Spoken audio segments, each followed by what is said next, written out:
for free to their 24-hour customer service support. Mixum is here to make sure your printing runs smoothly from start to finish. And right now you can choose from a range of premium printing options and materials. And the company has also printed so many successful Kickstarter campaigns. Some of them you have even heard about on this very show. Sam Quinnen actually showed off what 47 Furious Tales looks like, which is printed by Mixum, and they offer services in the United States, Canada, Australia, and the UK, which means you have no excuse not to use Mixum, and they can print and reach your audience anywhere in the world. So if you're ready to print smarter, not harder, head over to Mixum.com, and right now they're running a promotion where listeners of my show can drop my name, Andrew Davis, in the message tab of a current order to get a 5% discount on their first order.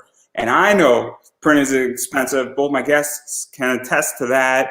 And whether you're going corporate, Kickstarter, you just made your goal, or you did $10,000 over your goal, 5% makes a big difference, and it can help. So that is Mixam.com. Type my name, Andrew Davis, in the message tab of your current order to receive a 5% discount on that very order. And without further ado, I have the comic creator team of returning guests, Laurie Foster, and new guest, Matt Frank. And unfortunately, Paul could not join us. He was supposed to, but stuff's going on, and we just move forward here.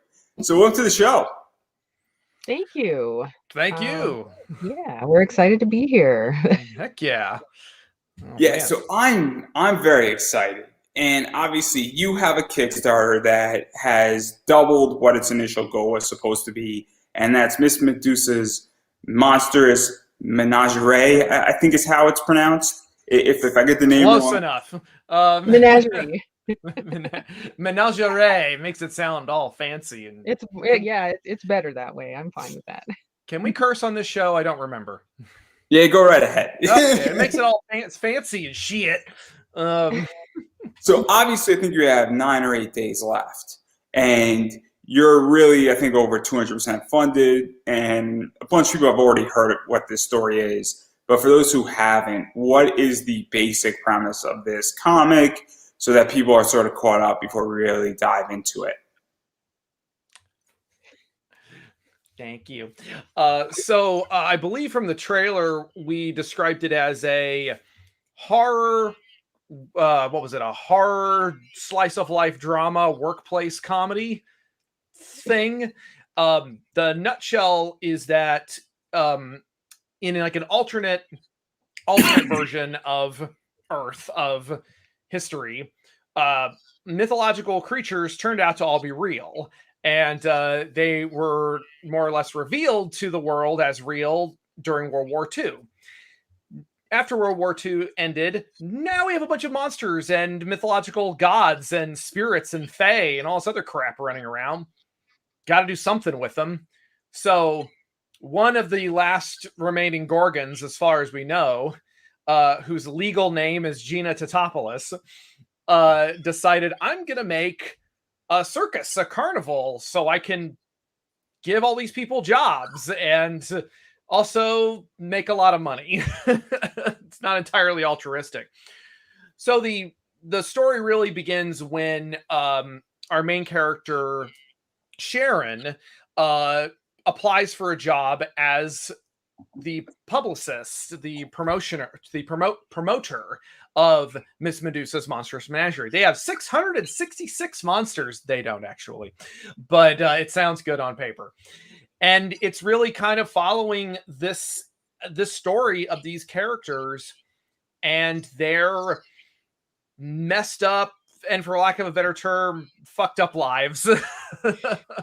So to dive into this a little bit more, I mean, obviously we're talking 1963, we're talking the Midwest, at least the first arc of this, or the first issues in the Midwest. I don't know if it's going to come east, I don't know if it's going to go more out to LA, but for the time period, obviously, you know, it's a traveling circus / carnival, and it's got these monsters in it. They're, I guess, a little bit more human, and they're interacting with humans. So where did the idea really come for this? Because it is very much a slice of life. It's introducing monsters. It's also introducing, I guess, the last freak show.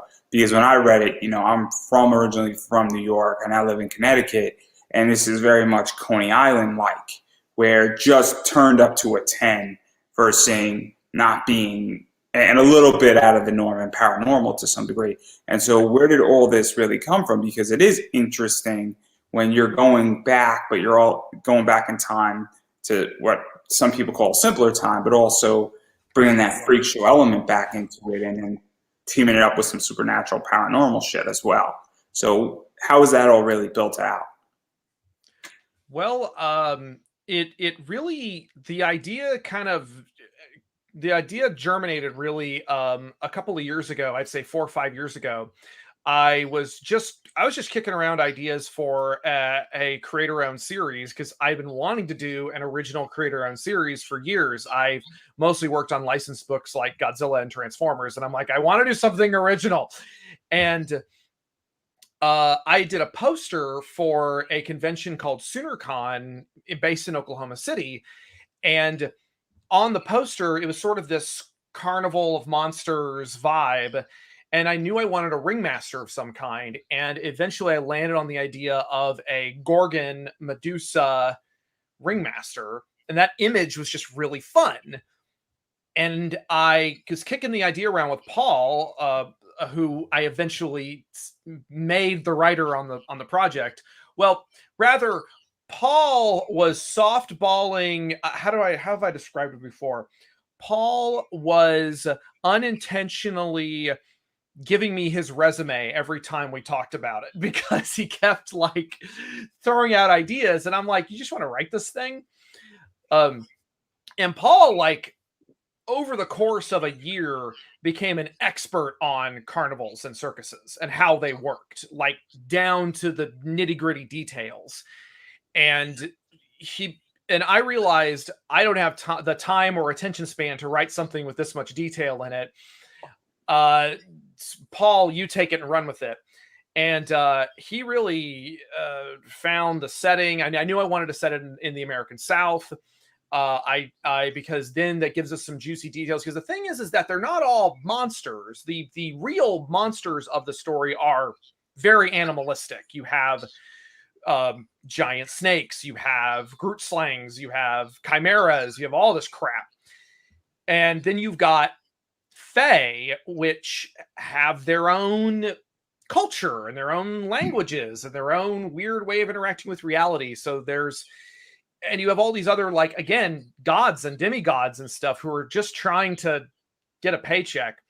And there's a lot of juicy, a lot of juicy. Well, we're gonna dive into it. Yeah, to I really come from sink the world, so you understand. Mm-hmm. I come from the world of Zenoscope, and I come from the world of Aspen, and that's kind of where I play in.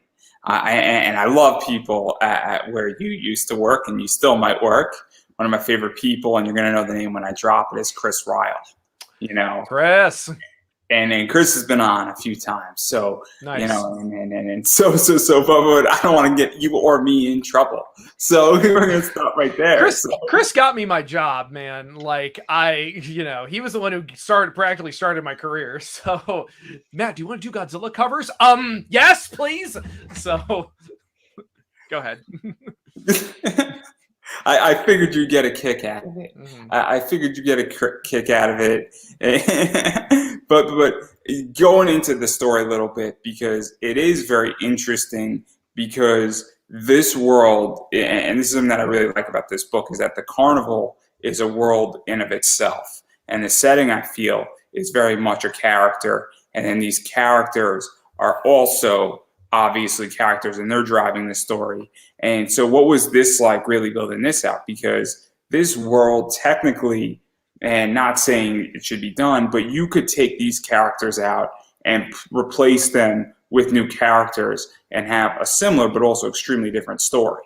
Because, and what was that like? Because it's very much world building, I feel, is the quintessential component of this comic. Because these people are traveling together, and this circus is obviously attracting, and it is an attraction because they're monsters. I don't think anybody's going there because they want to see a human in this circus per se. They're going there because it's something different. It's that like freak show, Coney Island experience. Mm-hmm. And so what was that like, really building this out? Both, obviously, you've done a little writing, and Laurie, you've done a lot of writing, and even just playing a part in this, and all three of you, and obviously Paul's not here, but all three of you really building it out and making it work and making the gears work.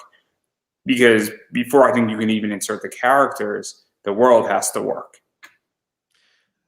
I mean, it was you know, Paul and I spent a good, you know, couple of years throwing ideas back and forth, and now, you know, we're throwing ideas back and forth with Laurie, now having to like watch this this nightmare of text going being thrown out there. So and of course getting her she's over here, getting her feedback is always extremely helpful. Mostly because she's like, sometimes she's like, okay, but hold on, let's get issue 1 done first. Right. Like we'll be talking about like world building, like you say, Mhm. and Paul will be like, well, I have this really cool thing planned in issue 46. And I'm like, okay, good. But give it a sec though. How does it pertain to issue 1? Like Matt was saying. Mhm. And then even going further into this, because obviously the way I read it, and maybe I read this book wrong, is that Sharon is the publicist and everything is sort of tied into her, at least in the first issue, where it's kind of like she's weaving the, I guess, needle through the entire piece of fabric in a lot of ways. And everything is relating to her. And so what was this like, her coming in, wanted to be the publicist, and then slowly being introduced into all the characters and seeing how it works? Because as a reader, we start seeing how the carnival works through her eyes. And we're sort of getting, I don't want to say, you know, first person view of it, but we're getting third person view of that. Because I don't know about you guys, but I'm not a carnival expert by any stretch of the imagination. If somebody is watching and they're a carnival expert, feel free to tell me that you're a carnival expert, and I will be thoroughly impressed. I might even send you my digital bundle package for my Kickstarter early if you are a carnival expert and you can substantiate that claim. But kidding aside, what was that like really setting that up? Because that also sets the tone of this book in a lot of ways. Yeah, I mean, like I said earlier, Paul was the one who really dove into becoming an expert on carnivals, and by extension, I started learning stuff. And Laurie's caught some of the blast radius of all of the stuff being thrown around, because I didn't know that what the term roustabout meant until Paul told me what it meant. And it just there's such a culture and economy associated with carnival life. You know, there's a reason why people would run off to join the circus, because it's always moving from place to place. It's attractive for people who maybe don't have the best reputation in certain cities, and that lends itself really well to a population of sentient characters, sentient creatures who are not technically human, and who's, especially in the 1960s southern United States, might not have, you know, might have an additional layer of difficulty with also, you know. You could go even further into that, where obviously we all know who the X-Men are. And it's not a secret that the X-Men is built out of the civil rights movement and mutants being persecuted and a variety of other things. And you can imagine that deep down in the South, or even in the Southern Midwest, that these monsters would be persecuted, but it's very hard to persecute a bunch of people when they're all collective together.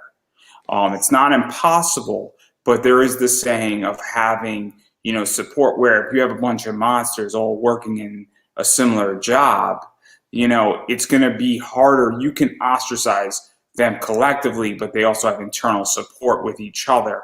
And, you know, it's giving a, you know, I guess a layer of support. And that's why some of these monsters are obviously there. And then, but they obviously have their internal positions and their internal problems as well. But it's the idea that it's almost a safe space, and I hate to use that term, but, you know, if your job is a bunch of monsters with you, it's very interesting. And even setting it in the South and throwing that in there, you know, the book doesn't directly deal with that. I mean, that's implied, and I think it could be very much implied. I mean, eventually it will. Like, I don't want to spoil anything, but like I said, it's a very juicy setting because, you know, the South in the United States, especially in the 1960s, is a cultural battleground. And there's a lot to unpack. And yes, you're right. If you are all collect together, it's a literal safety in numbers. But then you start, as you said, there start to become difficulties within the hierarchy of the menagerie itself, of all the internal power structures, the internal power dynamics, especially considering how Gina interacts with some of her performers in a not terribly morally upstanding way.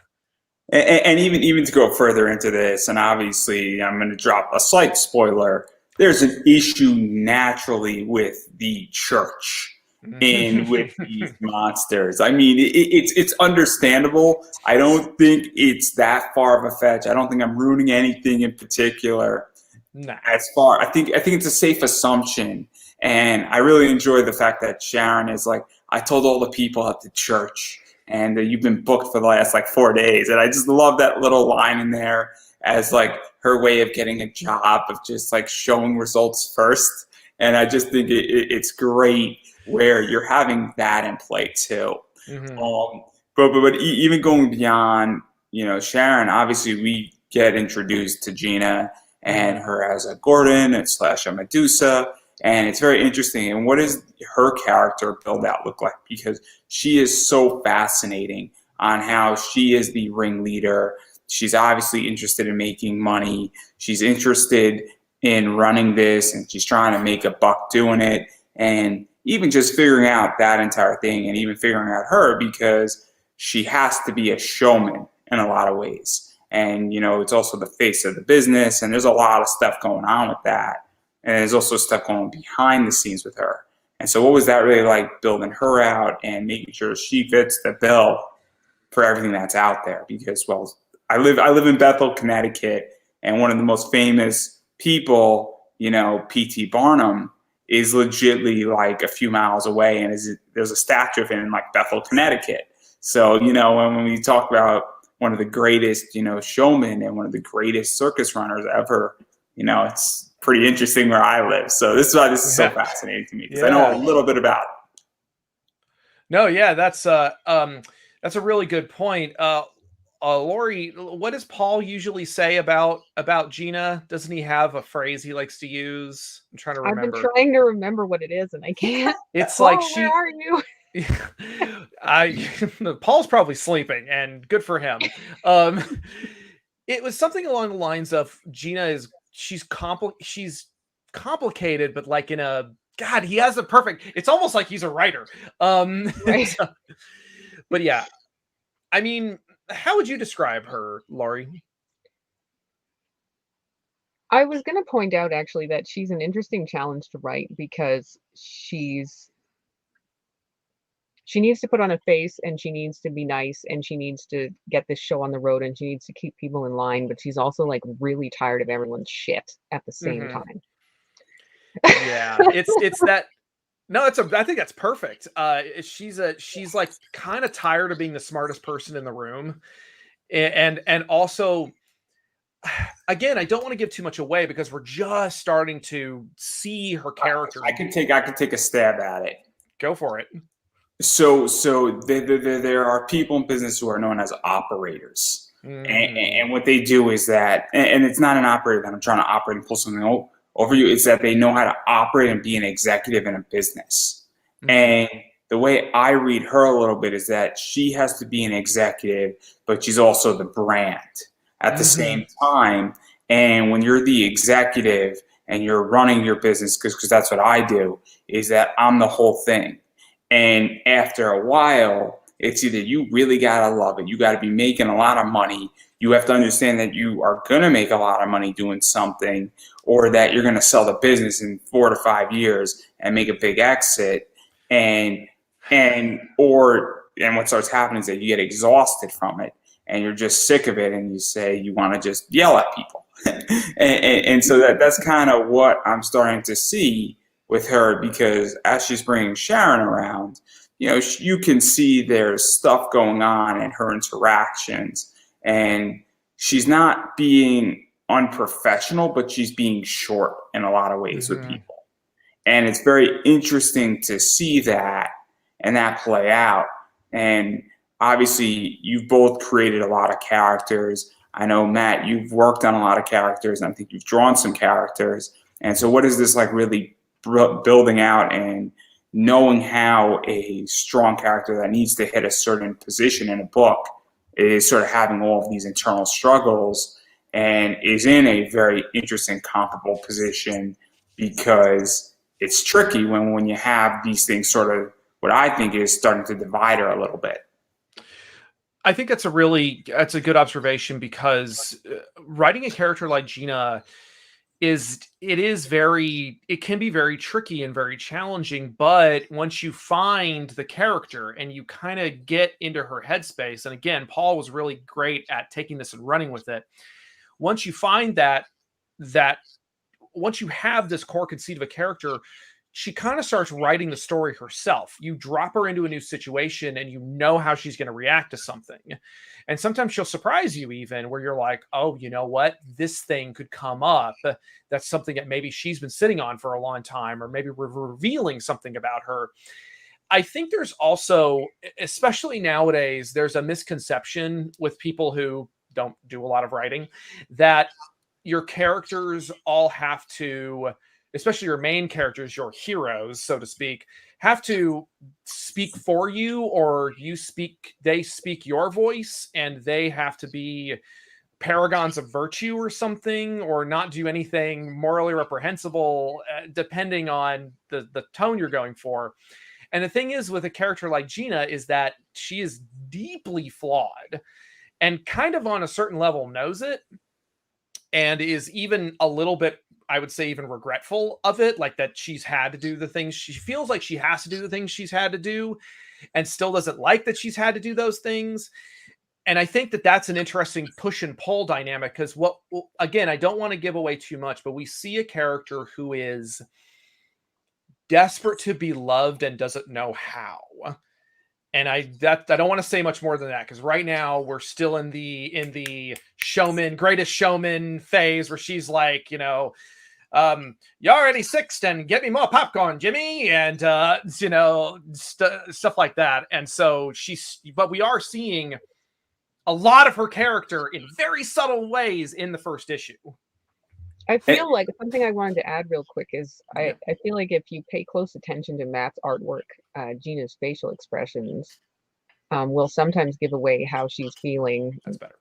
And then they'll be contradictory to what she's saying. Like, you'll see her facial expression and you'll be like, oh, okay, I know what she's thinking. Like, there's a saying where, and then everybody who's over 21 and is in their 30s will know exactly what I'm talking about, is that you go to your job and you're in customer service, you have one persona. And that is arguably your best persona. When you're out in public, people are seeing you, you have to act a certain way. But then you come home and maybe your friends come over and you're watching the football game and you all get drunk and you're making a bunch of statements and you're speaking loudly and you're not speaking in the greatest tone per se, and explicitives are coming out perhaps, and that's your worst form. And what's going on with Gina in a lot of ways, and correct me if I'm wrong and feel free to disagree, is that sort of, I think, is what is happening, is that she's saying all the right things, but her body language is dictating something completely else. And it's super interesting, and I'm sure it gets a lot more complicated. But I don't want to push too much further into this, because there's other stuff going on too that we see. And what I really like is I like dealing with Hob the Brownie and talking about how, union strikes and there's issues with paid workers in the circus and getting in the circus, and how people aren't in the circus, but they're in the circus, and even just dealing with that intricate business stuff and throwing in, because I would imagine that really does happen in circuses and carnivals, sure. and how people show up, and how that's like a real work problem in a lot of ways. And it also adds a character, I feel, to this entire book, and it adds a tone, and it adds a sense of realness to it. And so what was that like, speaking some of that stuff in there, and just also having, it being sort of jargon and confusing, because when you're reading it, and it's not sloppy writing, I want to make that clear, but it sets how this book is supposed to be read, and how it's not set in 2021. It's set in the 1960s, and it gives the book a sense of character in a lot of ways. So what was that like writing? Because I could imagine it could be either really difficult or a boatload of fun to do it.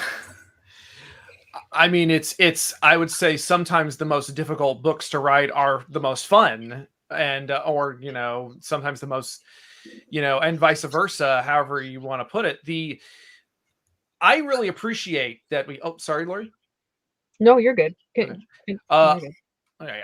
I really appreciate that Paul did do that with that initial pass on the writing. And I mean, very little changed from the first draft he put together, because I was so in love with it as soon as he sent it to me. I mean, we have a bit of an inside joke. When Paul is sending stuff to me, I almost have no notes, except for once or twice I'll be like, wait a minute, what about this? And that's like, and I usually only say something if I'm like, that doesn't work, because everything else works so damn well.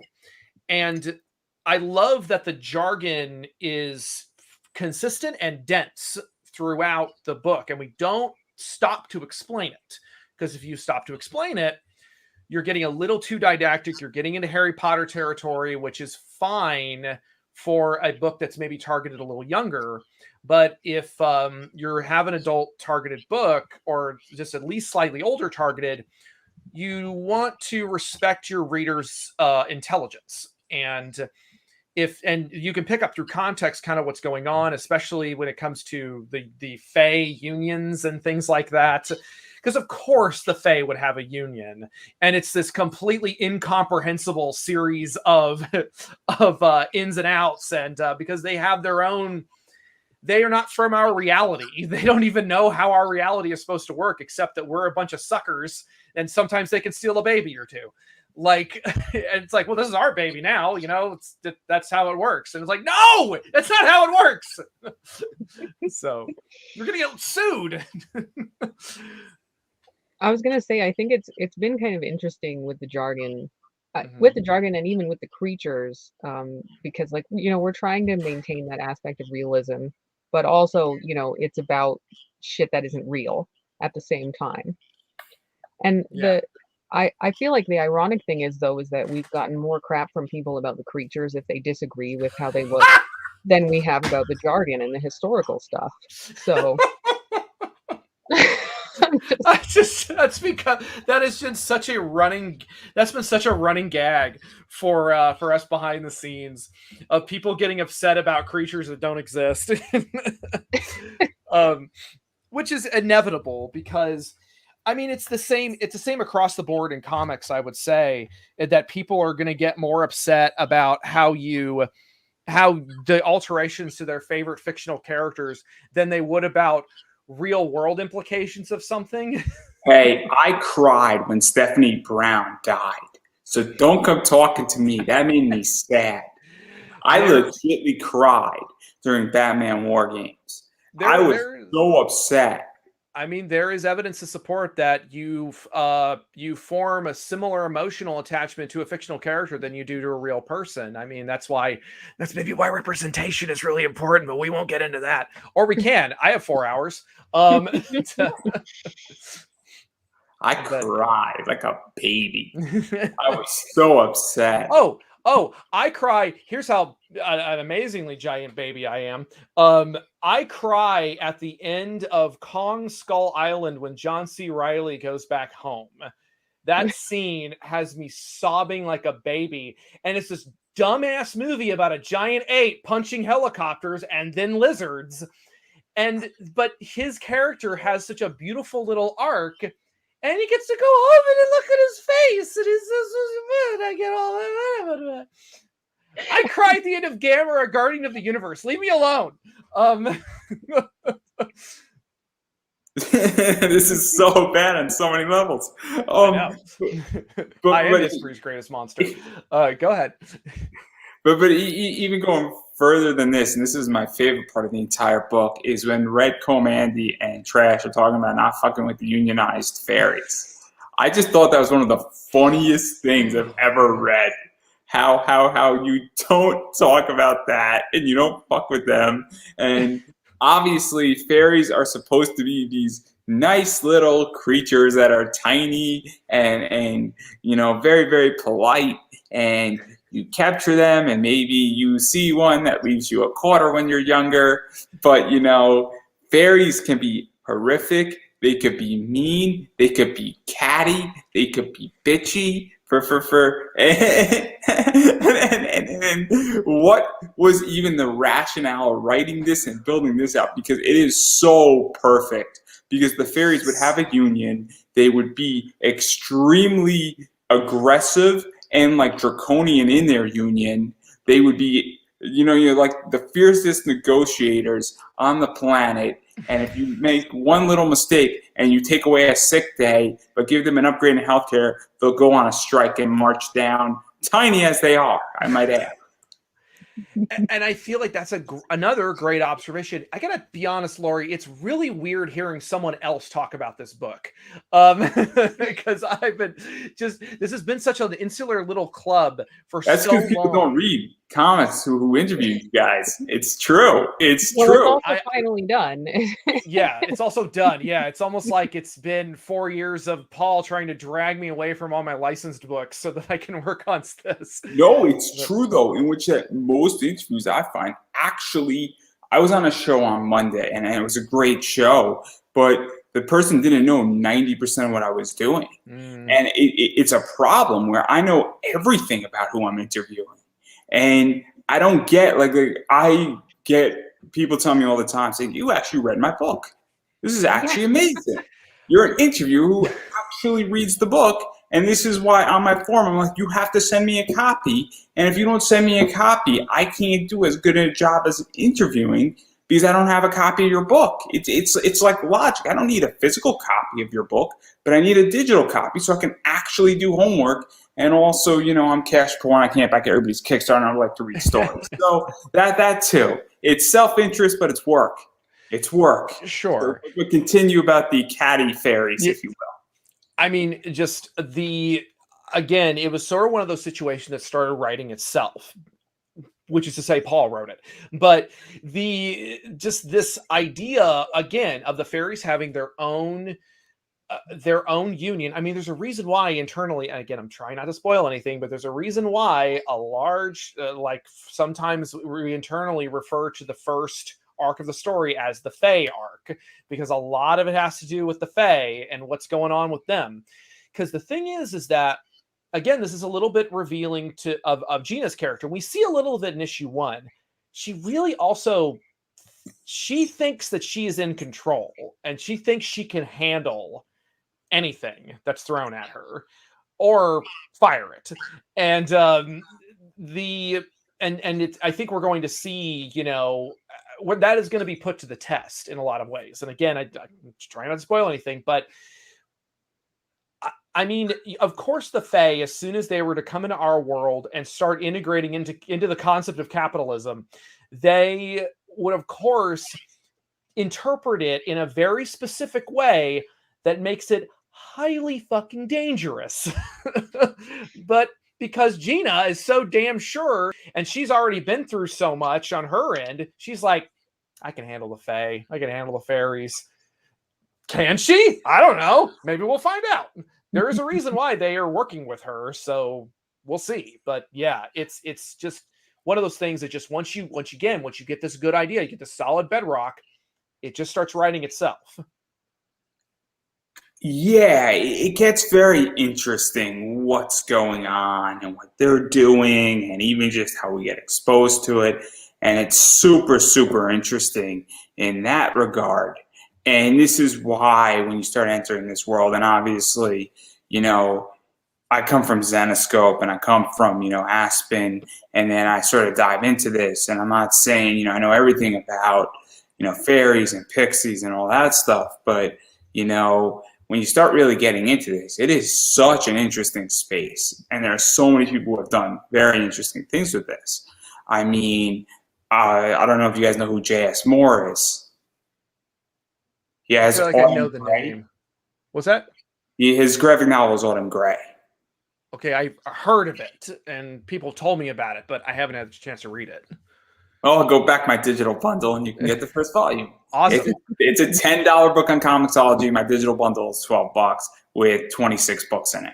Right, I go hard. And I am probably before my launch going to have like 35 books for $12. Awesome. I want to get like 3,000 books into it for $12. I want to get it to as a fraction of like a penny per book, just to be the guy who makes it so bad for everybody else who's doing a digital bundle. I will take great pleasure in being the king of the digital bundle, and that is a title belt I will have christened, and I will have it on a John Cena spinner belt, and it'll be really, really funny. And then I will fight Effie at GCW for his internet title. And I walk on crutches, so that match is going to be hysterically funny.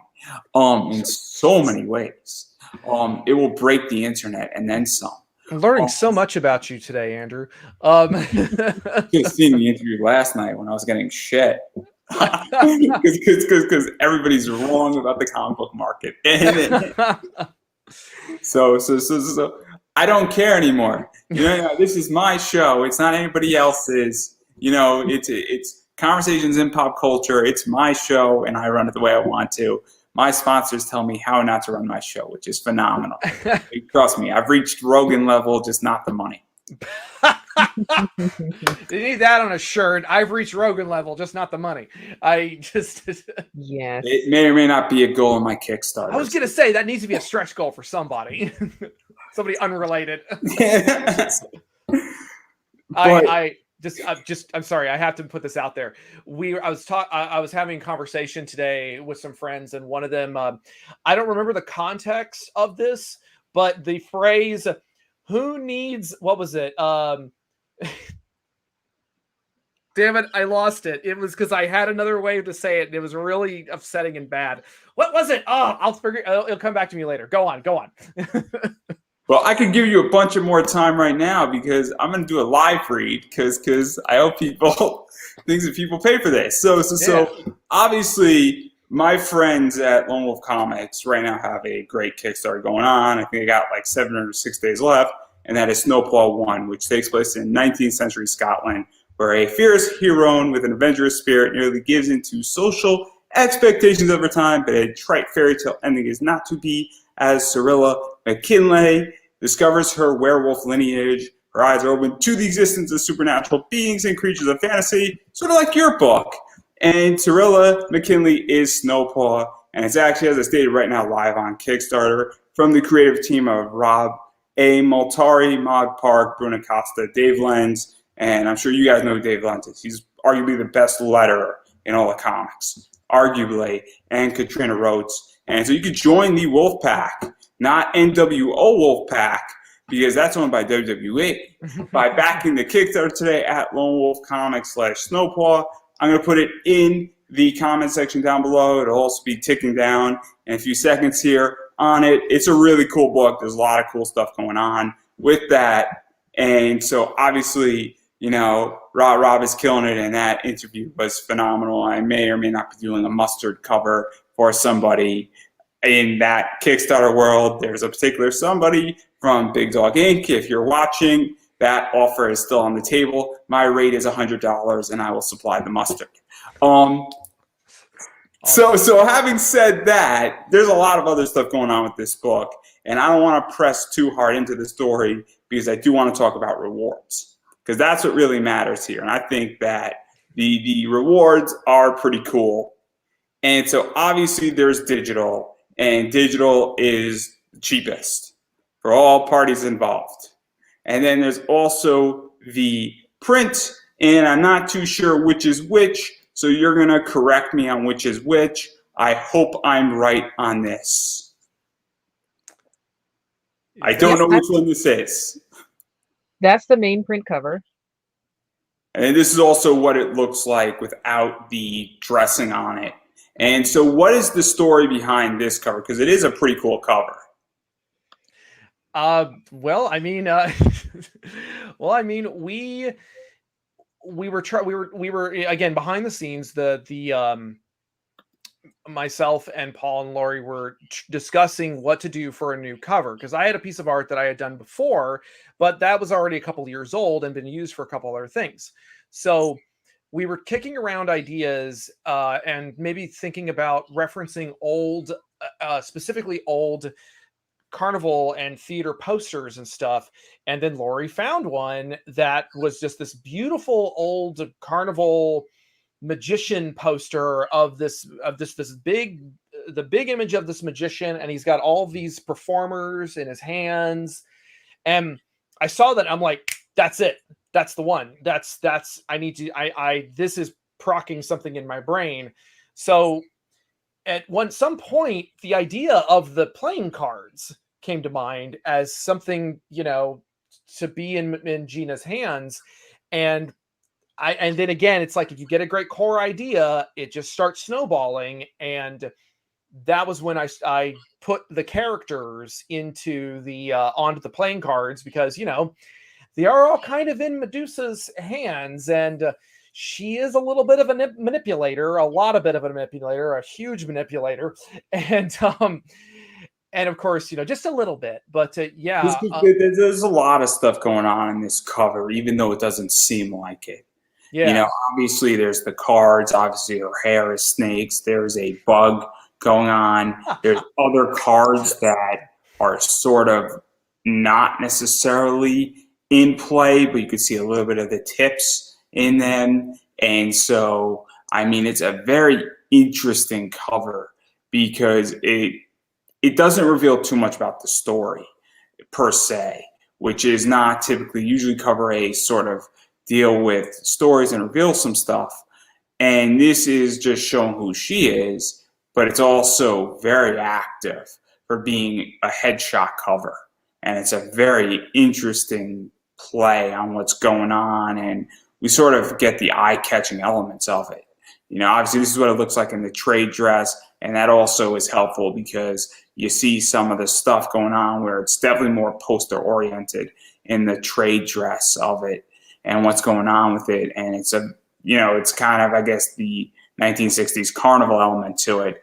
And then conversely, we have this one, which is some definitely more painted look to it. Definitely Coney Island is written on this one, I think is a fair statement. And so what was it like having, the cover B, or the more exclusive cover, and doing it in a very different art style, and also having it playing off the tent and opening up into her a little bit and playing around with her body, but also it's the tent. And I don't know how to describe it. This is why we have pictures. Yeah. I mean, this is the sideshow edition, right, Laurie? Yes. Yeah. And this is artwork by Mark Dos Santos, who is an incredible artist. I've known him for several years, and he has the ability to channel these retro art styles. And this is specifically inspired by old pulp novels from the early 1960s. In its color, in its composition, with the text and everything. If you were to see some of those old covers, you would be like, okay, this looks like something from that era. But I don't think any of us realized the tent opening thing until, I didn't realize it until it was pointed out to me by my assistant. So I will explain why I noticed it first. Please do. I don't know if I'm a big anime guy, and Monster Musume is... I got Recnera over there. I hit my mic. Sorry, go ahead.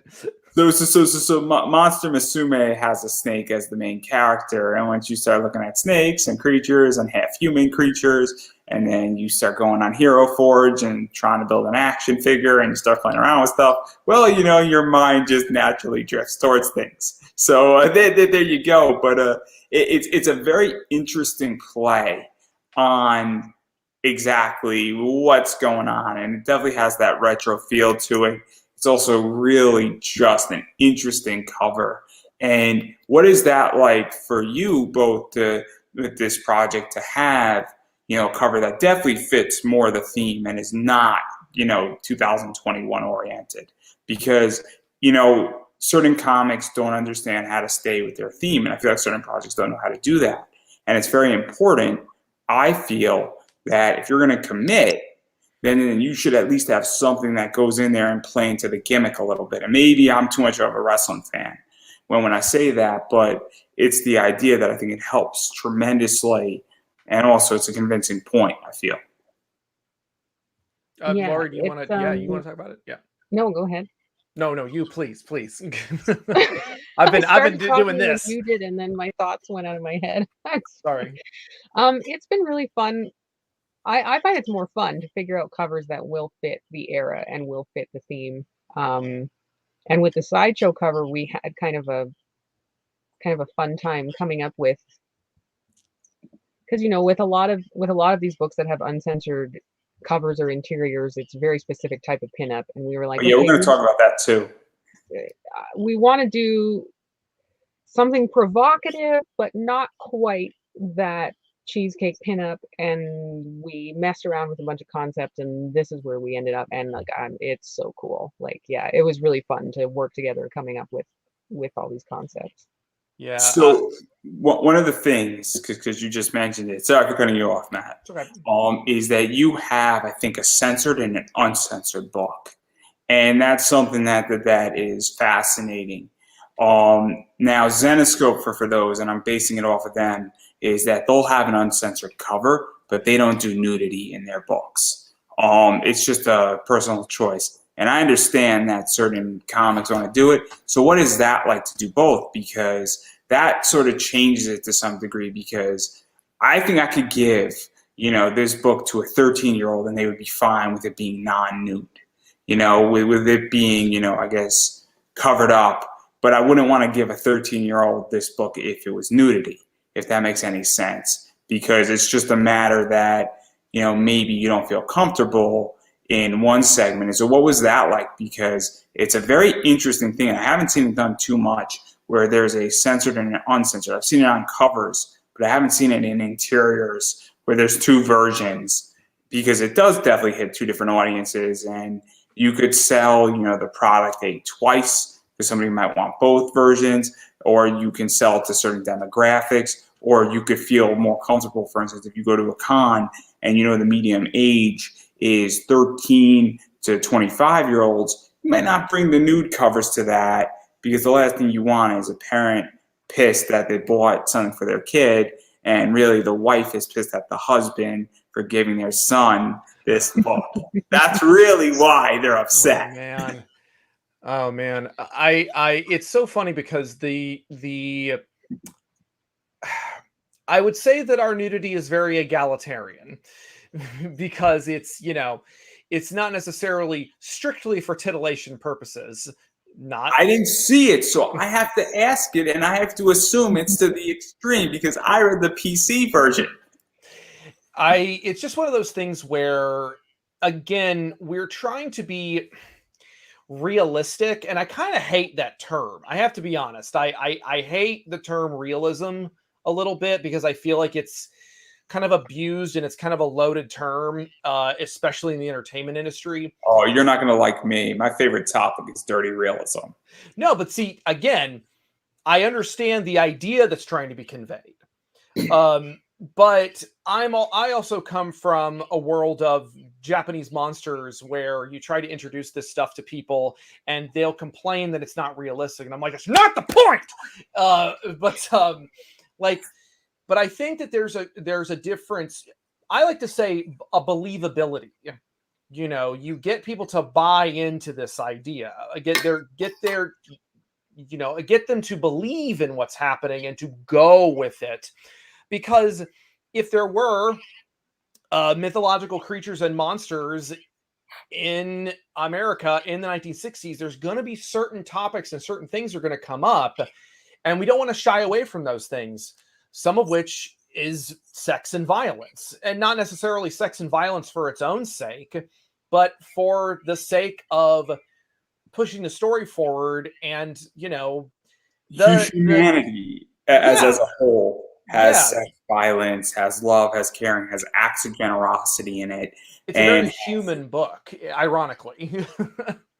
and it's the idea that even going into that, and not to get too much into a political discussion, but I feel like writers always shy away from real issues, and they're scared to touch real issues to some degree. And look, I get it. I tend to do whatever I want on this show. My sponsors let me do what I want, and I run my show however I want. And if I lose a sponsor, big deal to me. My whole philosophy is that if you don't like what I'm saying, you could turn the channel off. You can not like me. You can do whatever you want. I've survived a boatload of attacks for what I've said, and at this point, I don't think anybody can end me anymore. And it gives you a lot of freedom when you have control over what you want to do. And a lot of people are like, yo, I'll happily get you ad space. I have a bunch of people who are willing to book with me. It's an amazing thing when you don't care, and when you do what you think is appropriate. And I think that I'm looking for good stories, and I think that's something that's lacking. Like, I want edges pushed. I am genuinely bored in comics right now because edges aren't being pushed, and unless those edges start to get pushed, I don't want to write a comic, everybody, but I might have to, because there's legitimately nobody pushing the edges. And it's actually, I really don't want to write a comic. I want to do this instead. But if I have to go write a comic to go push the edges, I'm going to have to go do that. And I don't want to do it. So guys, write better. It's an interesting balancing act because, if you're writing something for a particular audience, it's tricky because you don't, I'm going to quote Kevin Smith here a little bit. You don't want to be didactic and on a soapbox. You want to push themes without necessarily bringing your entire book to a halt. Like I just wrote and illustrated partially a graphic novel based on an old Japanese TV show from the 1970s. And I knew I was going to be constrained to a certain extent. Get out of here. I was going to be constrained to a certain extent, but I knew there were some little things I wanted to slip in there. Just some little bitty subjects I wanted to, like, can we at least talk about this? Like, this thing is brought up in the original show. It's not going to work in 2021. So let's find a different angle to approach this, and maybe even a better angle, a more positive angle that maybe even try something that people can, take from it and appreciate. So, and with Miss Medusa, we're going to be pushing some boundaries. We're going to be making some people uncomfortable. But it's, again, there's a realness and there's a humanity we want to tap into and not shy away from. Because a couple times while we were in the writing phase, I was a little like, I don't know, are we going to get in trouble for this? But then I thought about it and I'm like, it would be not only dishonest, but almost like it's almost our imperative, our moral imperative to include some of the stuff we do, because some of the stuff has to be talked about, even if it's all subtext. Yeah. And also Kickstarter allows that at this point, because you're not having to deal with a mainstream publisher or a secondary publisher or a third publisher. And also there's a lot of printers. My sponsor is a printer. So there you go. I know all about it, where certain printers won't touch certain things. But even at that point, a lot of printers don't care. A company like Mixam doesn't necessarily care. A company like Comics Wellsprings, printing books, doesn't care. And then there's a variety of others that are just happy to. And also, people, I'm presuming, sort of know what they're getting into at this point as well. It's kind of hard not to know what you're getting into on certain things. And there's also plenty of interviews where you guys talk about this. So yeah, there's a lot of stuff to go on with it. And I just find it super interesting that you're doing both versions, and that, because it's something I haven't seen. I've seen all nude books. I've seen, all PC books. I've seen, obviously, the covers is pretty basic. but I've never seen somebody say, hey, we're going to do both versions of this book. So I think it's super interesting. And then even going further into this, obviously, you got the postcard set is coming. I know that rewards 20 and up get, I think, an additional postcard type thing. I'm not too sure what the story is behind that. Obviously, a magnet set, T-shirt. I'm going through this quick sketch cover, I think by you, right? Oh, That one's Paul's. That one's by Paul, but I am doing a couple of sketch covers, and I'm very excited to dig into those because I've already gotten some very interesting requests. This is also like an original standee art. Obviously, this is hollow foil editions as well, and those are always fun. And then what else do I have? Obviously, you could be in the book, so that's kind of cool. And people really like that. More original art is coming. A life-size Medusa standee. I'm so excited for that. That's kind of crazy. That's kind of trippy. Well, what's the story behind that? Because that's a big one right there. Laurie, that's all you. Gosh, I'm trying to remember how I initially came up with the idea. I think we were talking about conventions, doing conventions, and we talked about it for our other book, Unthinkables, potentially doing cardboard standees, and I dug into it, and I was like, this is actually a thing. Like, I can order this, and it's not prohibitively expensive, and then when it came time for Medusa, I was like, we need to do a standee, because like, not only is it perfect for the theme, like, who wouldn't want this? Like, it's so fucking cool. It's such a fun, fantastic idea, and I'm desperate to get one, have it in my studio space, but in my new studio space that I'm currently setting up, and I'll have it off to the side. And if anybody asks, like, what is that? I'm like, oh, well, let me tell you about a thing. So it's and I can't wait to also take it with me to conventions and stuff, because I mean, what an eye catcher! It's like, what. And I'm still sitting here and looking at like this core design of Miss Medusa and just thinking like, I did that? I came up with that? So yeah. I did want to say real quick, I have something I want to show on camera that just came to me. We just got another piece of fan art. There it is. It's kind of hard to see, but it's a piece of Medusa of Gina fan art from Joseph Compton. I know it's kind of hard to see. I'll have to send it to y'all later or something. But he did this great little black and white line art fan piece. You can show it a little bit bigger now. Oh, there we go. Okay. It's just, if it'll focus, it's a little hard to see because there we go. So you can see the details a little better that way. Oh, that's awesome. Because my camera's all blown out because I got both my screens on. So we're back to normal now. Okay. So. So thank you, Joe, for that lovely piece of fan art. We're getting fan art. It makes me very happy. Andrew, I had something to show real quick too, if that's okay. Sure. I do have the original art for the sideshow cover physically on me.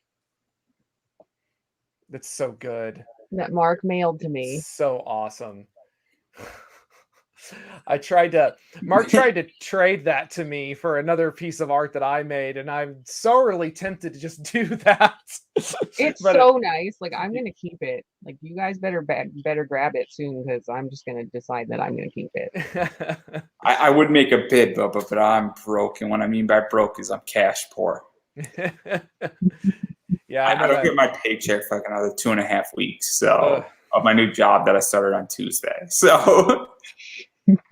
Try doing 2 comics back to back that are to both both you got to wait for a Kickstarter to finish up, but it happens. It's all right. That's what I started selling. That's why there's some shelves that are now empty. No, I'm also moving. So but yeah, I just speaking back to the subject matter and to something I wanted to circle back around to, the subject matter and just the themes of it and the places we go with this book. The fact that we found a publisher who was okay with that not only okay with it, but was like, okay, but more though. I mean, I'm just over the moon because I'm sitting here thinking like, oh man, whatever publisher we get, because they're gonna make us take you shit come from out. mainstream, and that's what's so interesting. Not to But put yeah. you into a position, but IDW is a mainstream company. I Mhm. think it's safe to say they are a publicly traded company, from my understanding. So you could actually buy stock in them or parts of them, I think. And so, it's very different when IDW has Sonic the Hedgehog, Transformers, Teenage Mutant Ninja Turtles. I think they have Star Trek still, right? Ghostbusters. Um, Yeah. they have one of my favorite books, Kanto, which is an original title for them. And I'm waiting for my Kanto one to come back from CBCS. I can't wait. It was signed by Drew Zucker and David Booher. And David's been on a few times, and that guy's going to kill it. He's going to kill it. He's going to put everybody to shame. He's the sleeper writer. He's the sleeper writer. Just saying. Just saying. He's got to bet on now. But what is that like for you, that you're now writing a book outside of IDW and working on a book?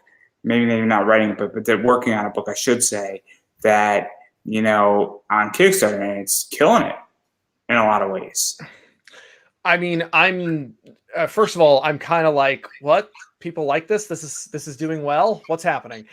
Because not that I necessarily had any doubt in the book. It's one of those things where if you have a product and you have a story or you have a project and you like it, it's not so much surprising that it resonates with people.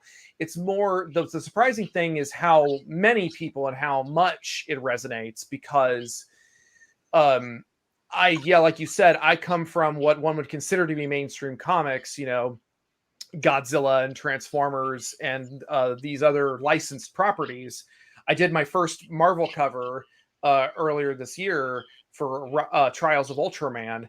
And so coming over here, though, to an indie book that you really get to sink your teeth into and get to, and you kind of get to do.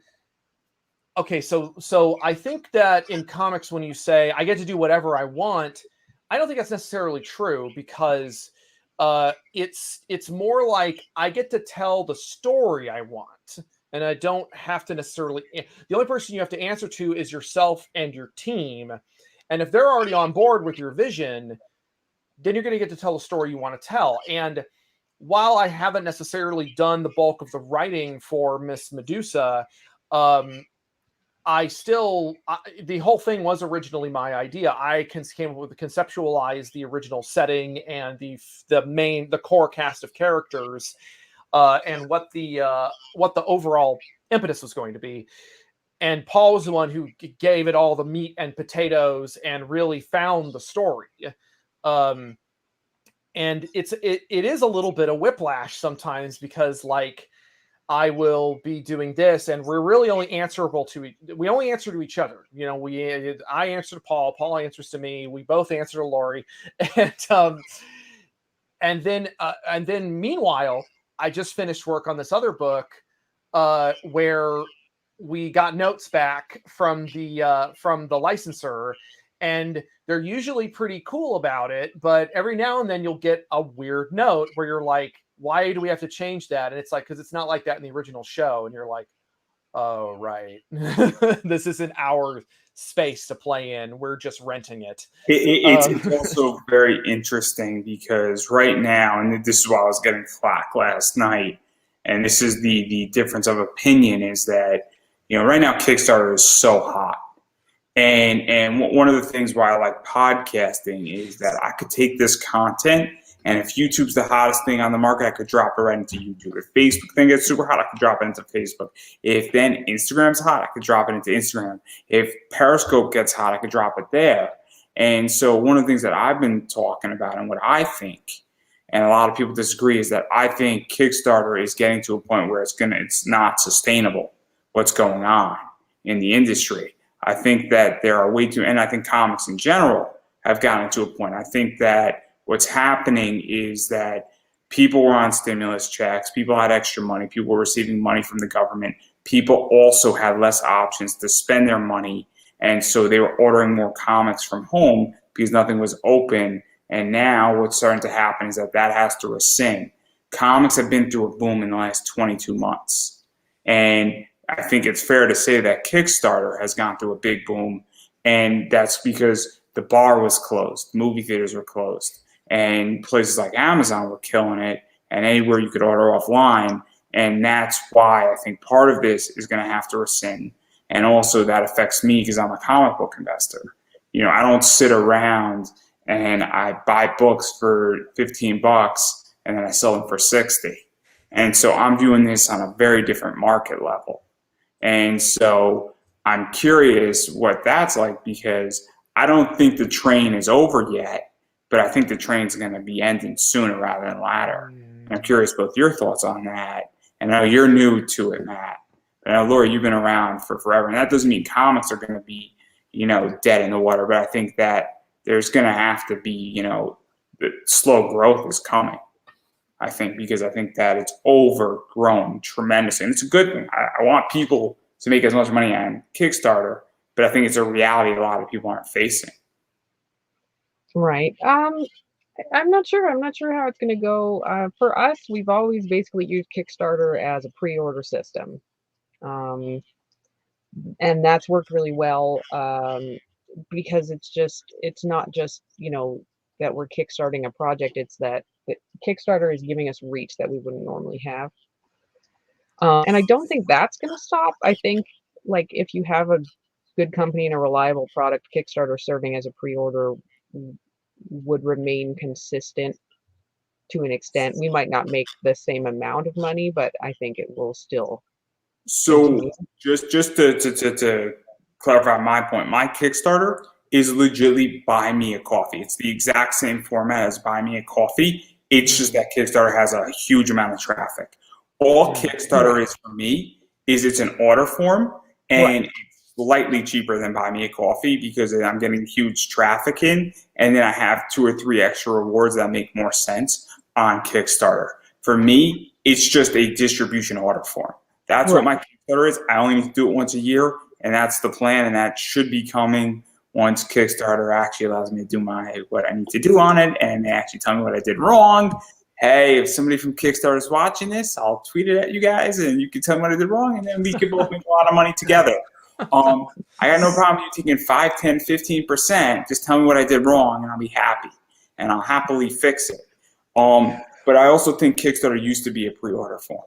I think that there's people, because I've been doing this for almost 22 months, almost 2 years now, and I know a bunch of people use the pre-order form, and I think that's how Kickstarter was supposed to be. Or the other way is that you have half your book done, and you want to kickstart the rest of it, and you've gotten to a point where, hey, I just want to cover some of the printing costs on this, and that, you know, I need a little bit, I need another $3,000 to get over, but I have enough done that this is going to happen, but I want to do it in 6 months versus in a year. And I also think, though, that where Kickstarter's changed is that a lot of people have business models where they're trying to raise $100,000, knowing the book's going to cost $50,000, and then them and their artists are splitting the other $50,000 and using it as a payday on top of printing a bunch of books. And then that's why people with Image are going in Boom Studios. And I'm not going to say they can't do it, but that's definitely sort of a shift in the business. And I think it's going to be very interesting once the landscape changes. And also, there's been a lot of landscape changing with Keanu Reeves and all these top people coming in. And I'm just waiting for IDW to come in. I'm just waiting. I mean, it is an interesting subject because, I mean, I remember when Kickstarter first started, and it was a much more nebulous thing. It wasn't like there weren't any rules. Like, I remember doing a Kickstarter back in 2012 for a video game with these very nebulous ideas. It was called Kaiju Combat or Colossal Kaiju Combat. Eventually, when somebody got uppity about our name, and it's a long story. But again, there were no rules at the time, so I was sitting here like trying to get a bunch of stuff done, and then I was going to turn around and do a bunch of art for the Kickstarter, and then we could take that art and use it as part of the campaign. And the guy that I was working with on it, he decided to just go ahead and launch without any art. And I'm sitting here thinking, you look back on that now and you think, were you crazy? Like, but you also have to remember that this was right after Double Fine had done their Kickstarter for what was eventually going to become Broken Age. And that was, that put Kickstarter on the map. That was this giant thing. So everyone thought like, oh, this is free money so long as you have a name and a basic idea. But as you come to learn, that isn't how it works at all. You can't just put your hand out and say, I did X and Y, give me $300,000. Unless you're Keanu Reeves, then it's fine. Yeah, I mean, or unless you have a track record, or you're sort of doing what I'm doing, where I have a built-in audience, but I'm also offering, services essentially with it. But even still, I'm not asking. I'm having to write really good copy, and that took forever to write. Writing copy is such a painful task.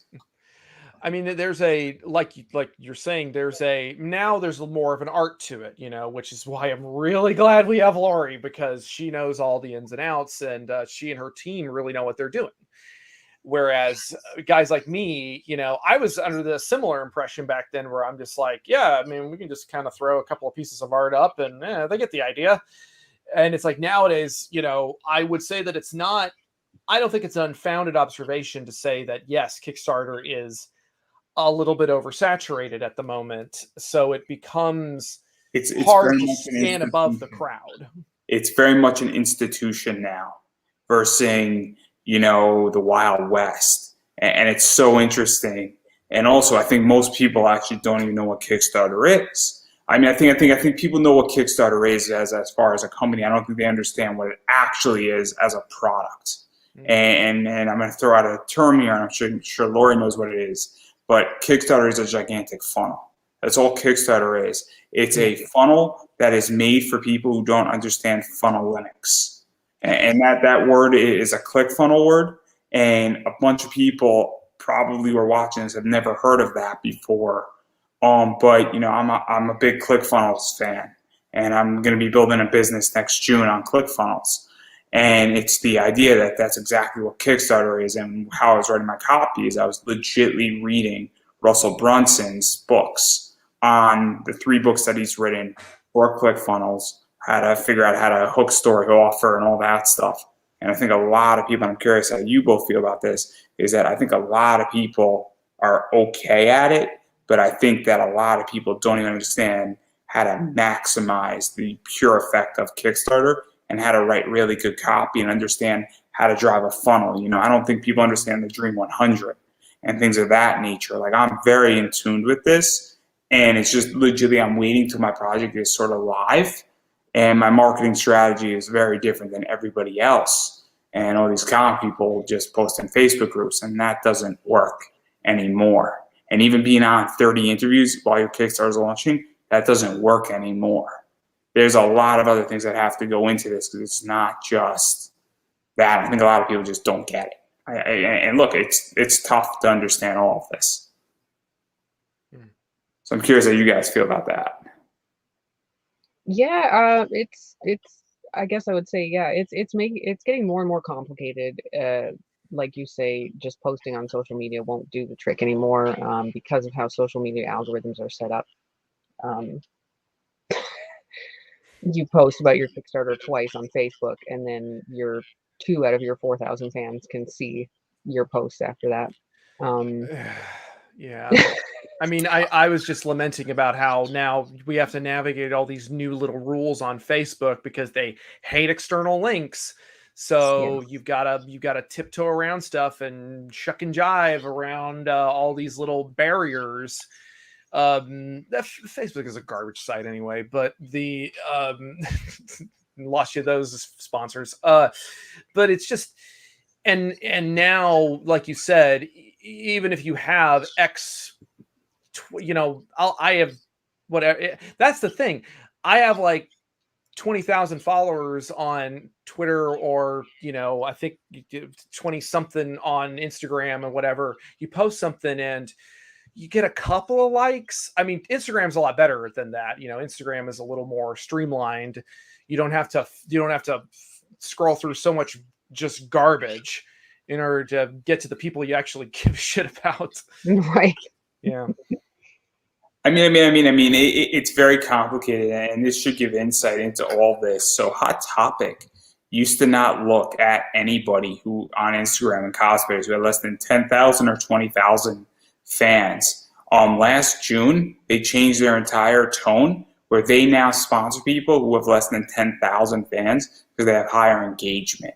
So there's been a shift by major companies in the last year where they're moving away from cosplayers who have millions of followers, because while that person might get 100,000 likes, if you have 4.1 million followers, 100,000 on 4.1 million is not 1%. While the person who has 10,000 gets 1,000, that's a 10% engagement. And Hot Topic is saying we want that 10% engagement number. We don't want the 1% number, because we understand that 10% number is going to convert more than that 1% will. And even though that's 100,000 people, that's not getting us money. And this person just brought us a lot of money, and they're actually tracking it.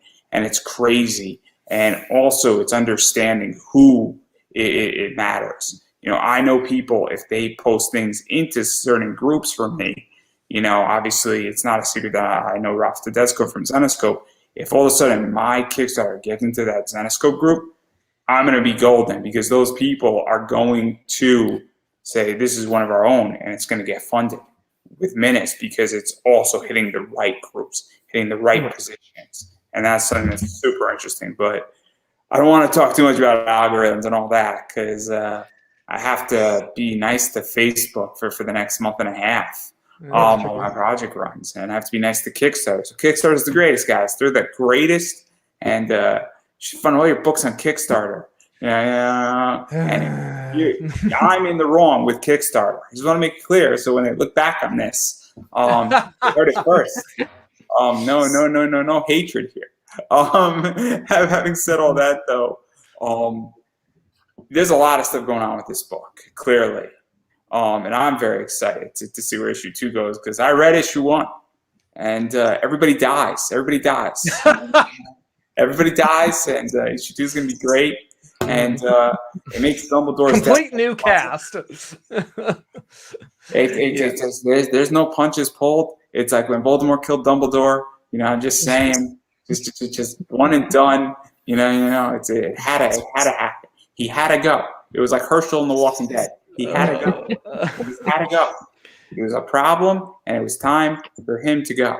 Yeah, it was really weird when at the very end, when Gina reaches in her pocket and hands the Matrix of Leadership to Sharon, and it's like, you know, one day an Autobot will rise from our ranks. Wait, I think I'm getting my movies mixed up, my franchises mixed up. But anyway, yeah. No, I'm not going to push too much further into that. I know you got a bunch of stretch goals coming. I mean, you're over 10,000, so there's a bunch of free shit that if you spend $20 or more that you're going to get. So if you're going to spend, you know, money, you might as well spend the 20 to get all the free shit that you can get. And obviously there's a few more. I think the next one's at what, 12.5, I want to say, stretch goal? Yeah, we actually unlock a new cover. There's my brain just... I thought it was a t-shirt. I thought it was a t-shirt that was unlocking. Yes, we did unlock a t-shirt, a very rude t-shirt. I love it. I don't know if you have a picture you can show. I don't have a picture. This is a family-friendly show here. It is not a family-friendly shirt.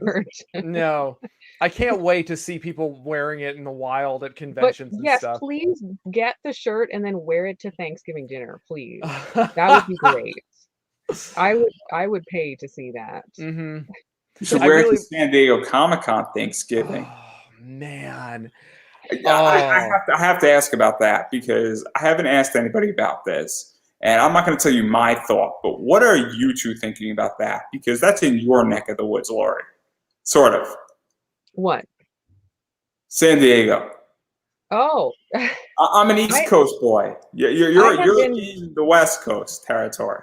I have been to San Diego Comic Con. We're kind of avoiding cons right now with all the COVID stuff, but So what do you think of it being on Thanksgiving weekend? oh, are they still running it? Are they actually I doing think that? so. I think so. I just saw an ad for it, and I'm like, I don't know if they're fully running it. I think it's ludicrous. I That don't even think seems it's like a a bad COVID idea. ludicrous. I think it's the Yeah. worst idea ever because it's gonna. Who wants to? The whole thing about Thanksgiving is that everything comes to your house. Then it's Black Friday. Everybody's sort of recovering from Thanksgiving. People see each other in and around Thanksgiving. And I think it's just like I just think it's poor marketing. I think you should do it the week before or the week after. You don't do Yeah. it during that weekend. It's like Yeah, anytime I see a convention during a holiday, I'm just like, really? I don't know about this, guys. I mean, if it's a holiday, I mean, there are certain holidays that I think it could work out. Like, there's a con in here in Austin called Greater Austin Comic Con that has had their show on Father's Day weekend, which means that it's kind of a fun thing if you're a dad and your kid you try to take your kids, or if you're a dad who loves comics and loves nerd stuff, it's a fun day out. But then if it's like a big family holiday, I mean, what's next? We're gonna have cons on Christmas weekend, so. like If you have a con on the 4th of July, it could be a blast. If you have sure, a con on Labor Day, it's fun. Dragon I Con. mean, I've been to a con on Easter. It was great. It was fun. Those to me though, that doing a holiday a con on Thanksgiving, Christmas, New Year's, like that just is not. New Year's could be fun actually, technically. It could But be if you have a con on a holiday that has specific traditions, that gets tricky, especially family stuff. Right. so. I mean, I was just curious how you two view it because I just think it's going to be a disaster, and I think it's going to make a dumpster fire look good. Yeah, I don't think they're not gonna have attendance. I'll be shocked if they have attendance. I think it even goes further because obviously I've never boothed at a con. I've been a consumer. I've presented at cons, fan panels, and one of the things is that I understand people have to make money. And if people aren't there and you're a commission artist and you're charging $275 for a commission and you're expecting to do X and then, well, you're not making your bank on it, it's not good. And then if you lose money or you barely break even, it doesn't end well. And Yeah, and San Diego tabling fees are very expensive. They're very high. Yeah. Yeah, I've done San Diego exactly once, and it wasn't even really. I didn't have a table. I was doing a signing for a Blu-ray, which is again a long story, but and I remember just going that one time and thinking like, man, this is like, and talking to other artists who do it, and they're like, the amount of prep work involved and the amount of work you have to put into it in order just to hope to break even. um I don't know. I don't know if this is it, Chief. I don't know if this is it, guys. I really wonder what their marketing data told them, Right.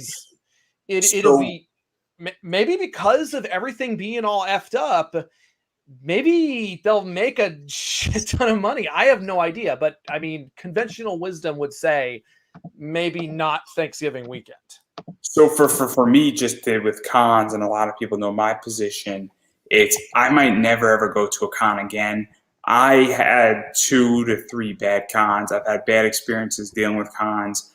I've done a lot of stuff with that, and it's just I'm at the stage where this is the first time I've ever made money podcasting this year, and it sounds kind of crazy that in the middle of hell and in the middle of everything being fucked up that I'm making money and that I'm doing good. I'm not getting rich, but I've never made money at a con. I've been treated like shit at cons.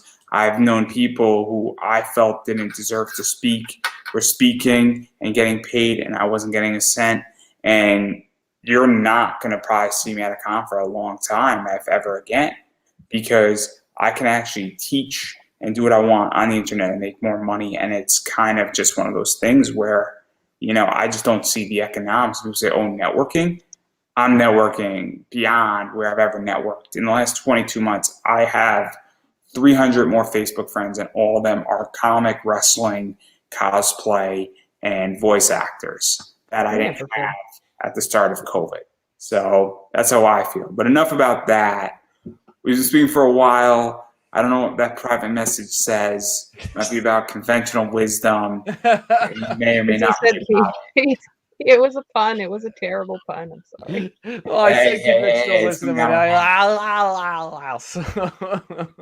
But I do want to give both you an opportunity to promote yourselves, because obviously, Laurie, you had Unlikely Hero Studios, obviously Miss Medusa's, fucked up circus shit. I'm just gonna call it that. It's like Miss Medusa's fucked up circus of stuff.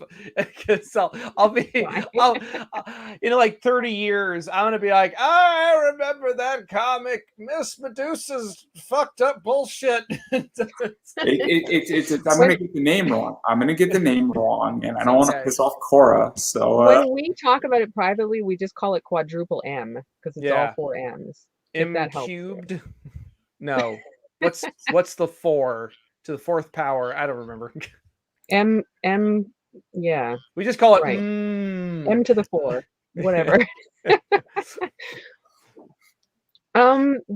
Sure. Promotion. The Miss Medusa's Monstrous Menagerie Kickstarter is live now. Please help us hit stretch goals, because then we can pay Matt to make the next book.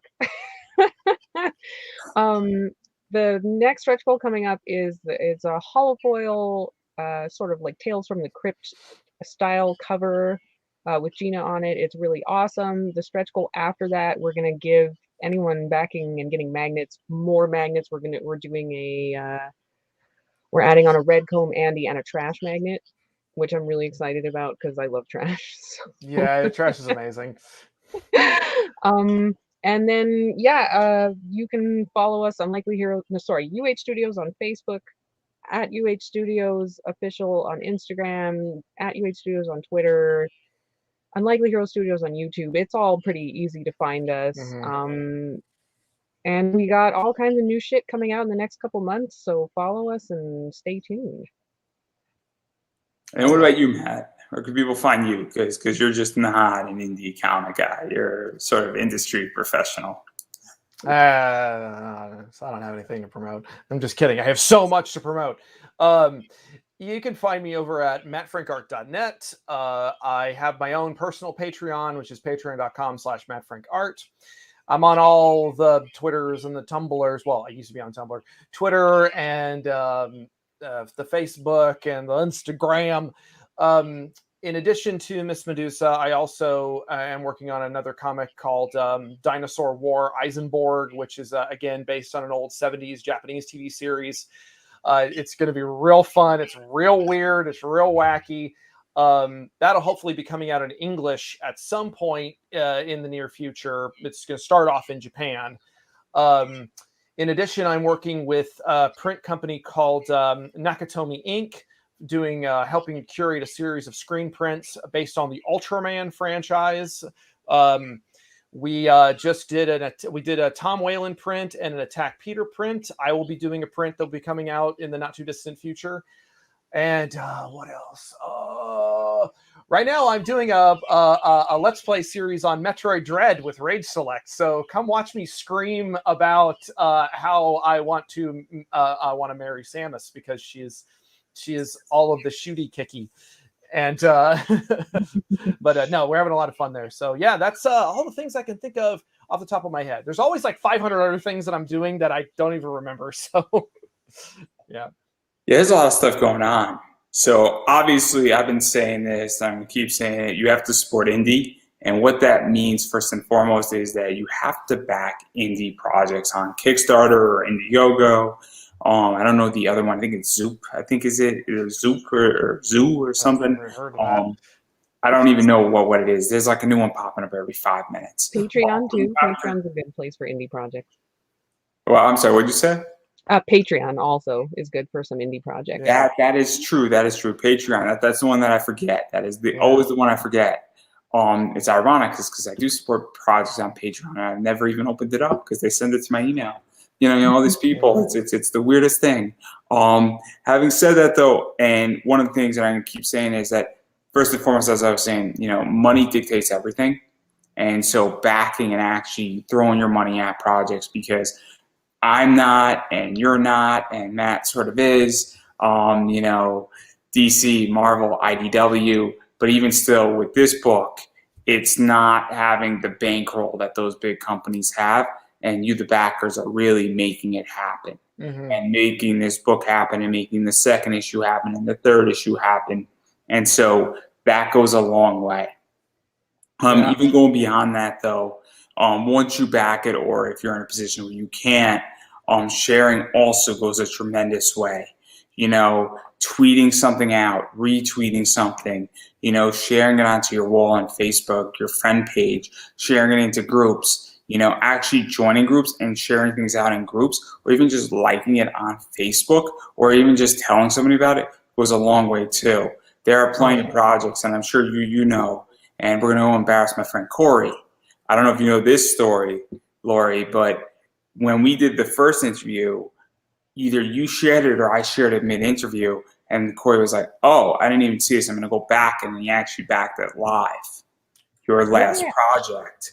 And so it's kind of a crazy thing. I tell the story all the time, where it does actually change because just people did not see that project before. And then somebody saw the interview, they're like, "Oh, this is a project that's actually going on right now. Oh, I got to actually pay attention and look at it." So it does go a long way. Also, telling people that you back the project is important as well. And let's say that you don't like this project, but you like something that Matt does, or you like something that Laurie has done. Picking up those books too is very helpful, because while that might not directly benefit this project per se, what it will do is that it does help to feed artists, writers, studios, and that money goes around because we all have bills, and you never know what's going to be the impetus that's going to help somebody get to the next stage. And that's super important as well. And if you like this book, you should go buy the rest of the books because it's super important. Also, I am an independent content creator. I do have ads, I have live reads, and all that stuff, but running this project is expensive, and it is not easy. A lot of effort goes into this. So I appreciate when people either buy me a coffee. I have a Kickstarter, and my rates on Kickstarter are going to be cheaper. There is about 50 spots on the first 2 days of launch that are significantly cheaper. So if you want live reads or you want a guaranteed spot, I am being a lot more selective going into 2022. That is one of the only ways to get on. Otherwise, I will choose you. You can ask, but I might say yes or no moving forward. Definitely, and also when you buy a live read or a guaranteed ad spot on my Kickstarter, you're really supporting this thing going forward. And you're supporting everything that's come up to this point, which is 180 interviews this year, 90 last year, and probably 150 next year. So please go support me there. But more importantly than that, share, actually like my Facebook page, and join my comic group because I appreciate that. So yeah, and also go buy their book. Go buy their book. Stop being cheap and buy their book. It will help you tremendously. It will change your life. It might make you feel a little weird, and then you might discover something about yourself as an individual. I know that we're running out of time, so I'm going to give both of you the final word. If you would like to fight over it, or you'd both like to do half of it, or somebody has a better final word than the other, be my guest. So there you go. Thank you very much, everybody. And I guess definitely I hope everybody enjoys the book. And I think it's relatable to say this in both relation to the book and to Kickstarter and to the industry. The one monster you can't kill is capitalism. We now know your political views. I like money. I can buy more Godzilla toys. I feel like that was a good closer. We could end right there. We could end right there. Capitalism for the win, and that's a wrap right there.